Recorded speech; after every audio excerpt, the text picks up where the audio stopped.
Oi, oi, oi, galerinha, tudo bem com vocês? A prof também tá bem.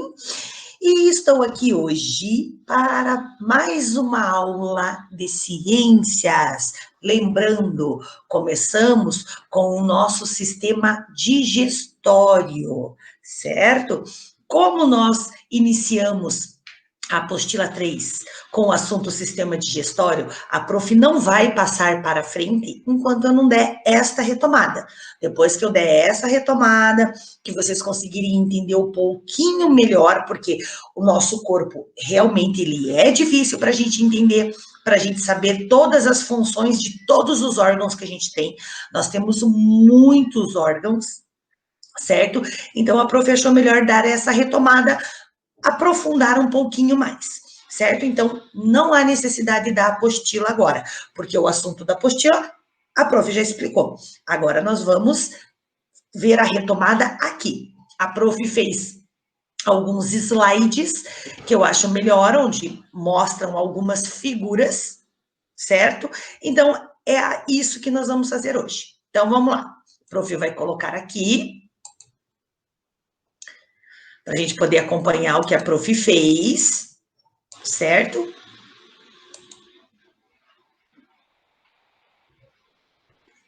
Então, está lá, sistema digestório ou sistema digestivo, certo? Então, tá aqui os nossos órgãos que fazem parte do nosso sistema digestório ou do nosso sistema digestivo, certo? Está aqui. A boca começa pela boca, a faringe, o esôfago, o estômago, intestino delgado, intestino grosso e o reto, certo? O reto é por onde sai o nosso cocô, é o ânus, certo? Então vamos lá.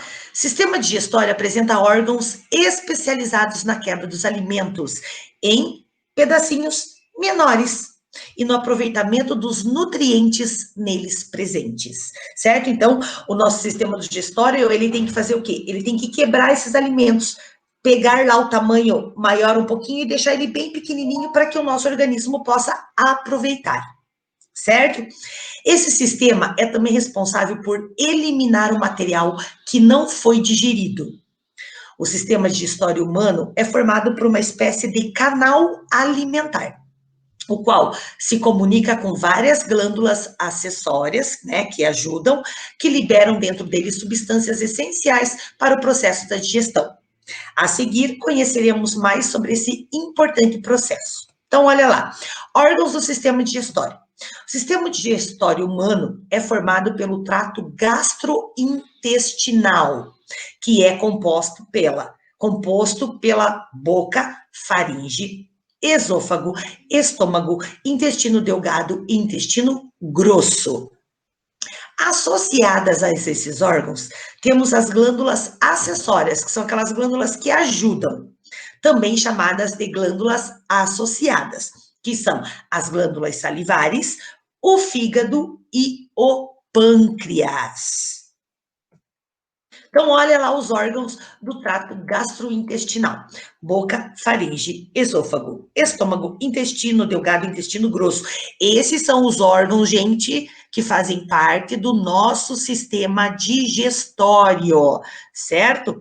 E, claro, nós temos as glândulas associadas que ajudam em todo esse processo do sistema digestório, que são as glândulas salivares, o fígado e o pâncreas. A boca. O processo de digestão inicia-se na boca, quando a gente come.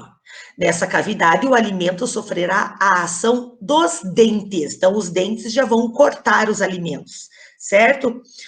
Já diz ali, ó, que atuam garantindo que os alimentos sejam cortados, triturados e amassados. Os nossos dentes têm essa função. Essa etapa da digestão é chamada de digestão mecânica, porque ela não envolve nenhuma substância química que atua no alimento, certo? Na digestão mecânica realizada pelos dentes, o alimento só se tornará menor, garantindo uma melhor ação das enzimas e também auxiliando na deglutição. Já vou explicar para vocês o que são as enzimas, Deglutir é o engolir, tá, gente? Certo? Então, claro que é mecânico, porque nós temos que fazer esse movimento, certo? Para amassar, triturar e cortar os alimentos. Então, quando a gente faz essa ação com os dentes, o mastiga, é uma digestão mecânica, certo? Na boca também atuam as glândulas salivares, que são uma das glândulas acessórias desse importante sistema. A língua também é uma estrutura importante presente na boca, sendo ela a responsável por ajudar o alimento a misturar-se com a saliva e também o mover o bolo alimentar, tudo aquilo que a gente morde aqui na boca, vocês podem ver que tem a saliva. A saliva, quem forma a saliva são as glândulas salivares. Por quê? Para deixar o alimento mais molinho, para a gente poder engolir. Então, esse alimento que a gente fica com ele na boca com a saliva, ele é chamado de bolo alimentar, certo? E aí ele vai para o fundo da cavidade oral para que ele seja deglutido, para que a gente possa engolir. Após sair da cavidade da boca oral, o alimento segue para a faringe, que já está aqui, ó, faringe, certo? Tanto que quando a gente fala, se a gente colocar nossos dedinhos aqui, ó, nós sentimos que treme. Por quê? Faringe, certo? A faringe é uma estrutura comum entre o sistema digestório e o sistema respiratório. Por quê? Porque ele passa a comida e passa o ar para a gente poder respirar. Então, a faringe também está no sistema respiratório, sendo uma área de transição.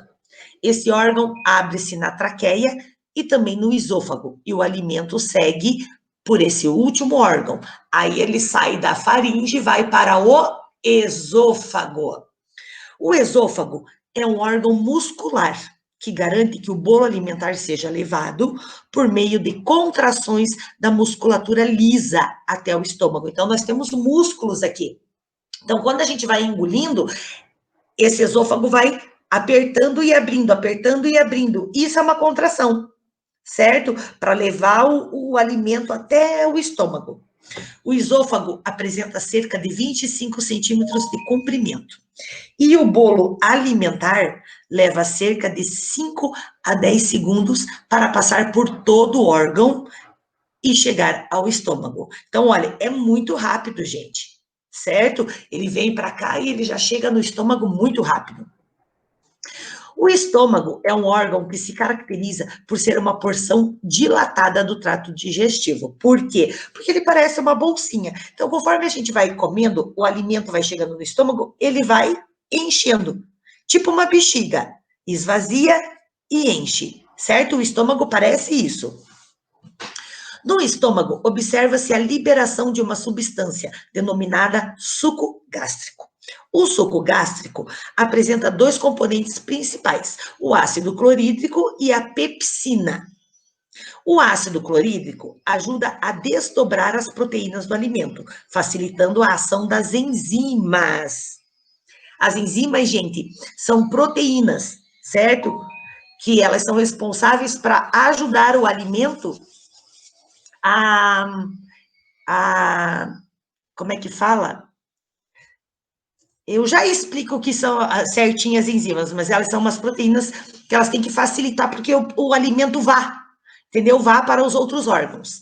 A pepsina, por sua vez, atua quebrando as proteínas em polipeptídeos menores, quer dizer, em outras proteínas menorzinhas, certo? O intestino delgado. O intestino delgado é um compartimento longo que pode apresentar mais de 6 metros de comprimento. É nele que a maior parte do processo da digestão acontece. O intestino delgado, ele é dividido em 3 porções, o duodeno, o jejuno e ilio, certo? Essas são as 3 porções do intestino delgado. Então, todo o processo da digestão, certo? Quando a digestão acontece, o que é? É levado todas as proteínas para o resto do nosso corpo e o que não serve para nós tem que ir para o intestino grosso para ser liberado, certo? O duodeno, primeira porção do intestino delgado, apresenta cerca de 25 centímetros e é onde ocorre a junção do quimo às secreções provenientes do pâncreas, fígado e do próprio intestino delgado, certo? Essas secreções são suco pancreático.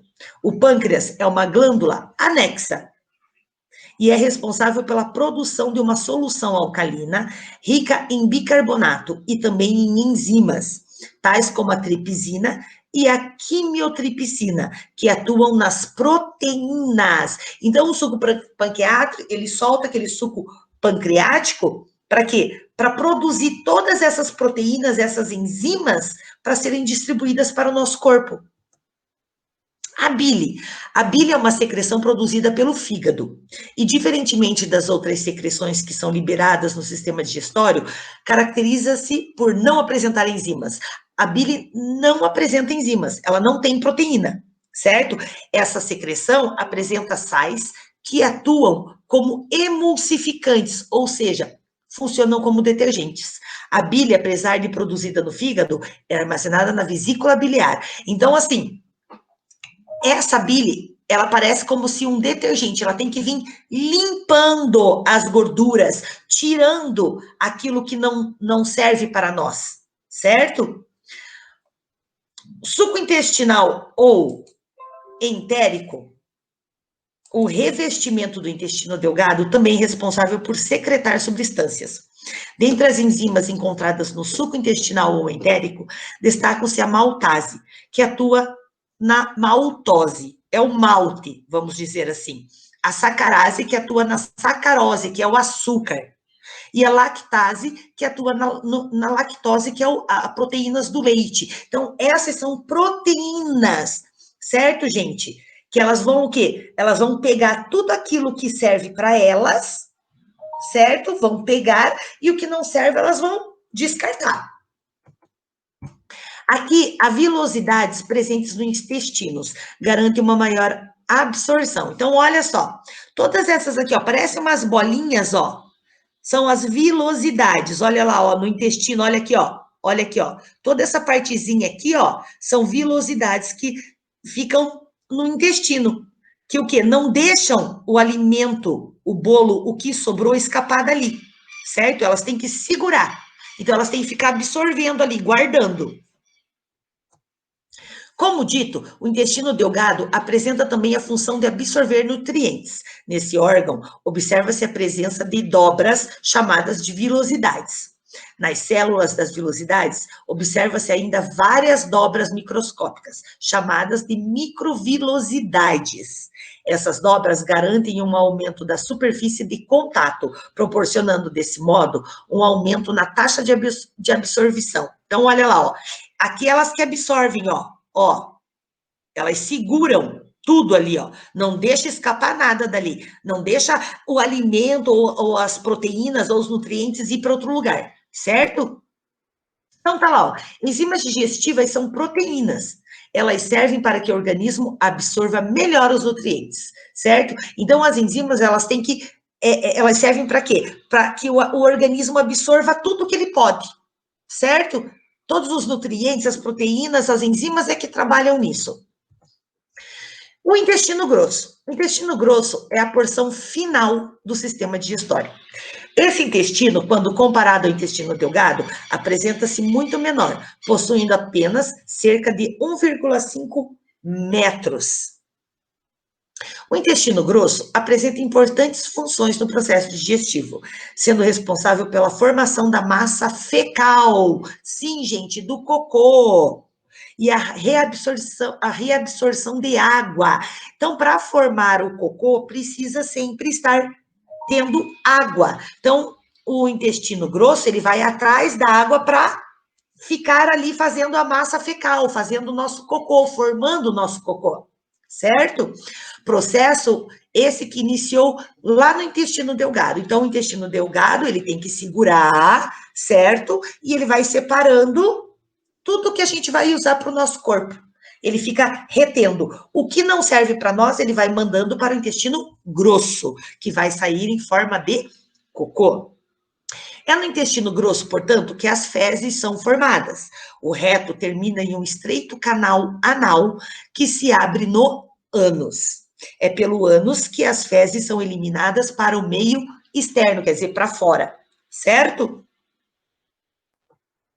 Curiosidade sobre o sistema digestório. Mastigar a comida demora entre 5 e 30 segundos. Engolir demora cerca de 10 segundos. A comida pode permanecer no estômago durante 3 a 4 horas. A comida demora 3 horas para atravessar o intestino. A secagem e passeio da comida pelo intestino grosso pode demorar entre 18 horas e 2 dias. Imagine, o intestino grosso fica acumulando ali. Tudo o que não serve mais para nós, ele fica acumulando. Certo? Daí ele fica de 18 horas a 2 dias ali, pegando, guardando as fezes para depois evacuar. Certo? Vamos lá, então. Deixa eu voltar aqui agora.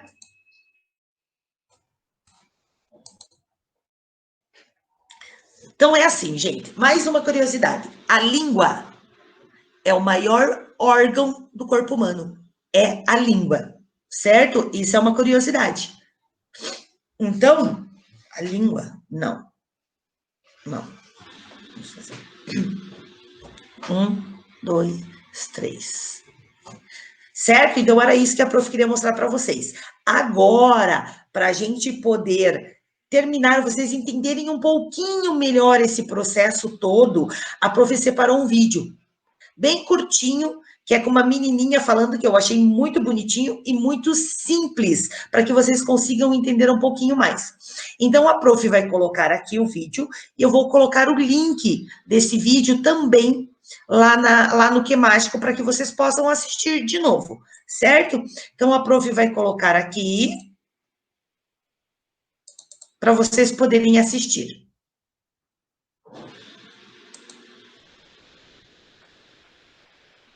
Então, vamos lá. Estômago, intestino.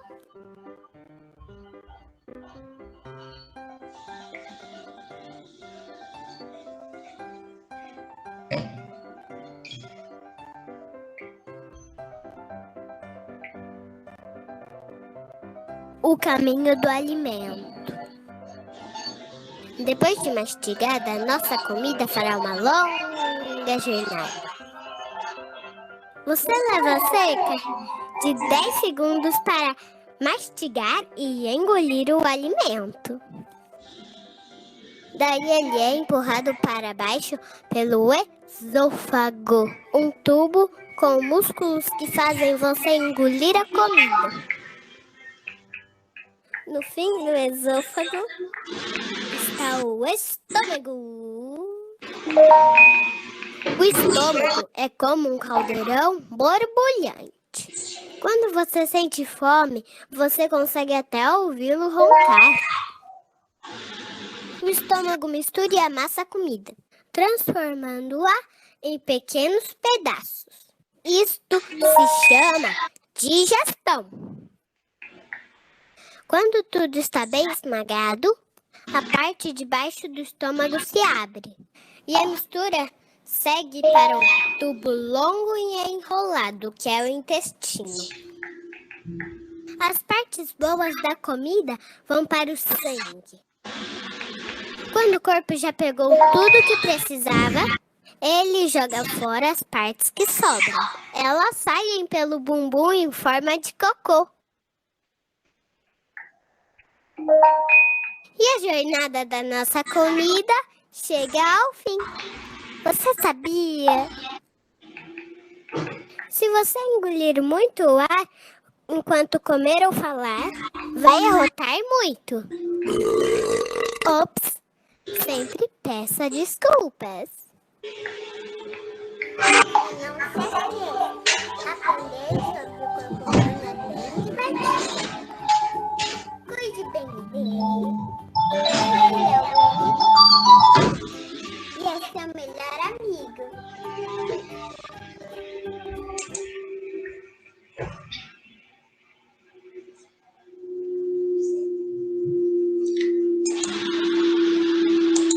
Certo, gente? Então foi isso.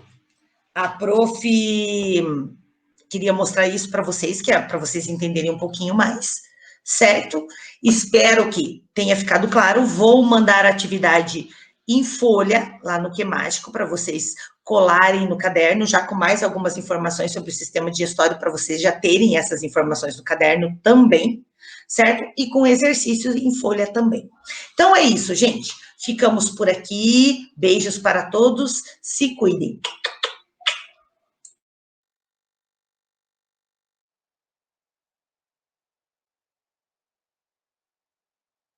Então, hoje nós não iremos usar a apostila. A prof vai explicar sobre um outro sistema, certo?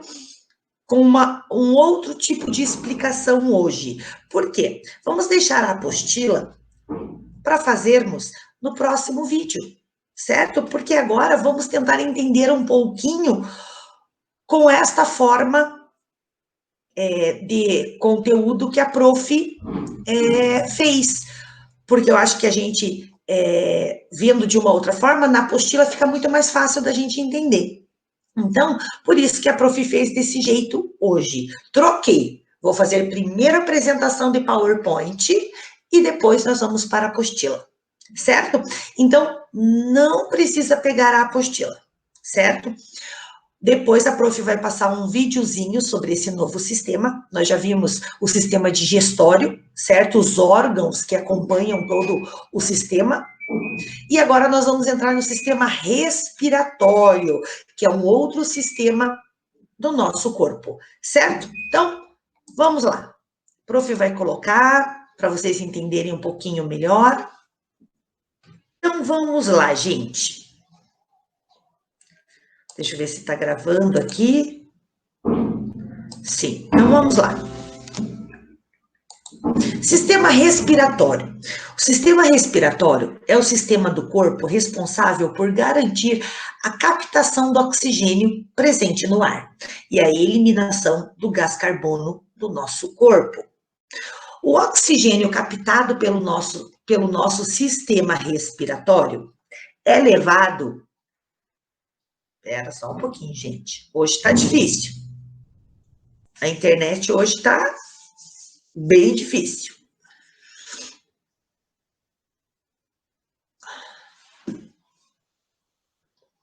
Então, vamos lá.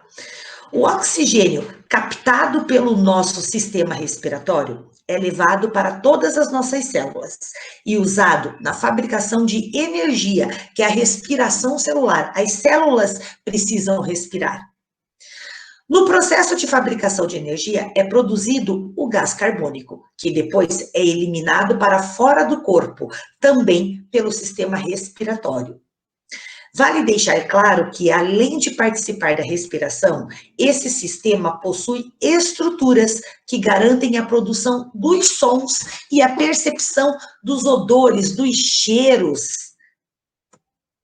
Nosso sistema respiratório é formado por cavidade nasal, faringe, laringe, traqueia, brônquios, bronquíolos e alvéolos pulmonares. Então, brônquios, bronquíolos e alvéolos pulmonares estão localizados no interior dos pulmões, lá dentro. 2 órgãos da cor rosada e aparência esponjosa. Então, olha lá, cavidade nasal, olha lá, são os nossos buraquinhos do nariz, certo? Então, o nosso ar entra por aqui. Vai passar pela faringe, ó. A faringe é um órgão tanto do sistema digestório como do sistema respiratório, certo? Aí, o rosinha aqui, ó, é a laringe. Certo? Aí nós temos a traqueia. E aqui, ó, os brônquios, ó. Tá vendo? Todos esses aqui, ó. Esses amarelinhos são os brônquios. Aí nós temos o pulmão direito, o pulmão esquerdo. Aí, ó, os bronquíolos ficam aqui, ó. São essas raizinhas aqui, ó. Pequenininhas são os bronquíolos, certo? E os alvéolos pulmonares são essas bolinhas azuis. E aí, aqui embaixo do pulmão, segurando o pulmão, nós temos o diafragma, que faz aquele movimento de respirar e inspirar, puxar e soltar. O diafragma faz isso. O caminho do ar no nosso corpo. A seguir, apresentaremos o trajeto percorrido pelo ar, desde a sua entrada pelas narinas até chegar aos nossos pulmões. Então, as cavidades nasais. O ar entra no nosso corpo por meio das narinas, que são as aberturas do nosso nariz, os buraquinhos, e seguem para as cavidades nasais.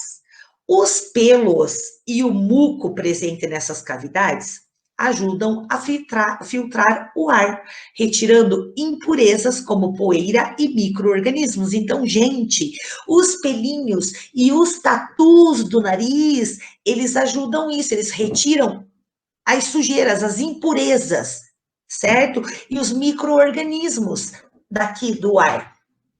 O muco ajuda também a umedecer, a deixar úmido o ar que a gente inspira, que nós puxamos nessa cavidade. Além de o ar ser filtrado e umidificado, ele é aquecido, graças à grande quantidade de vasos sanguíneos no local, que permitem que o calor do sangue o aqueça. Faringe. Após sair da cavidade nasal, o ar segue para a faringe. Esse órgão faz parte tanto do sistema digestório quanto do respiratório. É por essa razão que conseguimos respirar também pela boca, pois os dois sistemas são interligados, certo? Por isso que a gente consegue respirar pela boca, porque a faringe, ela faz parte tanto do sistema digestório como do respiratório. Agora que você já entendeu a importância de se respirar pelo nariz, consegue responder por que não devemos respirar pela boca? A resposta é bastante simples. Na boca, o ar não é aquecido. O ar não consegue esquentar e não consegue ficar úmido e nem é filtrado, como ocorre no nariz. Por quê? Porque nós não temos pelo na boca, certo? Que vai filtrar o ar. No nariz, quando a gente respira, a gente já está limpando o ar. Já estamos deixando ele úmido e aquecido para entrar no nosso corpo. Quer dizer, um ar mais puro, certo? Por isso que é importante nós respirarmos pelo nariz. Laringe. Após passar pela faringe, o ar segue em direção à laringe. Nesse local estão presentes as pregas vocais, que vibram com a passagem do ar e garantem a produção dos sons. Vale destacar que na laringe existe ainda uma estrutura denominada de epiglote. Quando um alimento é engolido, a epiglote impede a passagem do alimento para a traqueia, garantindo que ele siga direitinho para o esôfago. Olha que legal, a epiglote é aqui, ó, gente. Já expliquei para vocês, se nós colocarmos aqui, ó, os dedinhos aqui na nossa garganta e falar, nós vamos sentir que treme. Essa aqui é a nossa traqueia. E a nossa epiglote está aqui, onde fecha a traqueia quando a gente come e o alimento vai direto para o esôfago. O alimento não vai para a traqueia. Traqueia. A laringe termina na traqueia. Um tubo que é formado por anéis de cartilagem. Esses anéis são importantes, pois evitam o seu fechamento, o que poderia impedir a passagem do ar, certo? Então, nós temos ali, ó, os anéis de cartilagem. Esses anéis que impedem que a traqueia feche. Se a traqueia fechar, a gente não consegue respirar, certo? Por isso que a traqueia é tão importante. Os brônquios. A traqueia se divide em 2 brônquios, os quais penetram nos pulmões. Os bronquíolos são ramificações dos brônquios, como nós vimos na figura. Olhem lá, olha os alvéolos pulmonares e os tecidos, certo? Olha o ar aqui, ó. Aqui é o ar e aqui é o gás carbônico, o que a gente solta pelos pulmões. Ó, nos alvéolos pulmonares ocorre a hematose. É o processo que leva o oxigênio aos tecidos do corpo. Então, o oxigênio entra nos nossos tecidos e o oxigênio tira o ar que vai sair, que é o gás carbônico. Então, há uma troca. O oxigênio vem e o gás carbônico sai. Certo? As trocas gasosas. Os alvéolos pulmonares, na extremidade de cada bronquíolo, temos os alvéolos pulmonares, que são pequenos sacos rodeados por vários capilares sanguíneos. É nos capilares que o oxigênio do ar passa para o sangue e que o gás carbônico presente no sangue passa para o interior dos alvéolos, um processo denominado de hematose. Olha a troca que a prof acabou de falar. O gás carbônico faz o caminho contrário ao que a gente descreveu, sendo expulso do corpo no processo da expiração. Então, o ar entra e o gás carbônico sai.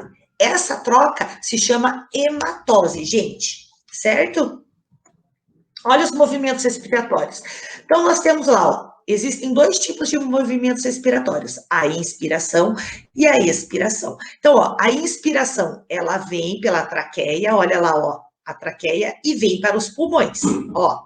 Tá vendo a flechinha aqui, ó? Quando a gente inspira, ó, a gente está puxando o ar para dentro dos pulmões. Quando a gente expira, olha lá, o diafragma levanta e ajuda os pulmões a expulsar o gás carbônico, certo? Então, ele faz o contrário do oxigênio, certo? Então, a inspiração traz para dentro e a expiração joga para fora. Os movimentos respiratórios garantem a entrada e a saída de ar dos pulmões. Na expiração, o ar entra em nossos pulmões e na expiração, o ar sai. Na inspiração, o diafragma, que é o músculo encontrado logo embaixo dos pulmões, e os músculos intercostais, que são os músculos localizados entre as costelas, eles contraem, eles seguram. O diafragma provoca o alongamento da cavidade torácica e os músculos intercostais promovem o levantamento das costelas. Essas ações levam a um aumento da caixa torácica e a diminuição da pressão no interior dos pulmões, fazendo com que o ar seja inspirado. Como aqui, olha aqui como é que está o diafragma, ó, ele está recebendo o ar, então ele está, parece que reto, ele está se contraindo, certo? Quando a gente joga o ar para fora, olha só como ele levanta, certo? Então, ele faz esse movimento que ajuda o pulmão. Já na expiração, os músculos intercostais do diafragma se relaxam, provocando uma redução do volume da caixa torácica e aumentando a pressão no interior dos pulmões, certo? Então, era isso que a prof queria explicar para vocês hoje sobre o sistema respiratório. No próximo vídeo, nós vamos utilizar a apostila para ver esse assunto mais um pouquinho, certo? Então, era isso. Ficamos por aqui, ó. Beijos para todos, se cuidem e até o nosso próximo vídeo.